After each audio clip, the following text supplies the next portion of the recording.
अस्सलामुअलैकुम, आप देख रहे हैं के न्यूज HD। मैं हूं हारिस अली शाह गिलानी। चलते हैं आज की अहम खबरों की तरफ। ताज़ा तरीन खबरों से बाखबर रहने के लिए हमारे साथ रहिए। रुक करेंगे साहिवाल का, जहां से रिपोर्ट कर रहे हैं हमारे नुमाइंदे रहमान बाबा। लावारिस शहर का लावारिस रोड साहिवाल पाकपतन रोड अरबों रुपए की लागत से तामीर होने वाला साहिवाल पाकपतन रोड अवामी सहूलत, तरक्की और राब्ते की नीयत से बनाया गया था, मगर अफसोस ये शाहराह आज एक समाजी अलमिया की शक्ल इख्तियार कर चुकी है। सड़क के एक तरफ जाबजा सीवरेज लाइंस की नाकस मनसूबाबंदी और गैर मियारी काम की वजह से जगह जगह रोड बैठ चुका है, जिसे जमीन ने खुद एहतजाजन अपना वजूद तोड़ दिया हो।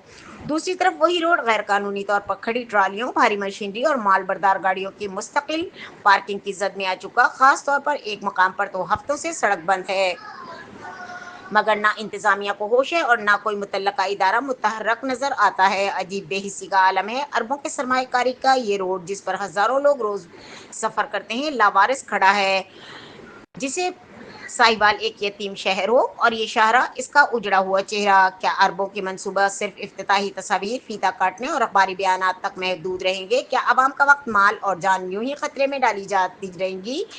ये सवालात साहिवाल के हर शहरी के जहन में गर्दिश कर रहे हैं, मगर सुनने वाला कोई नहीं। वक्त आ गया है कि जिले इंतजामिया, महकमा हाईवेज और मुतल्लका इदारे में इस मसले को संजीदगी से लें, वरना ये लावारिस सड़क सिर्फ साहिवाल ही नहीं, तरक्की के दावों की कई सच्चाई को भी बेनकाब करती रहेगी।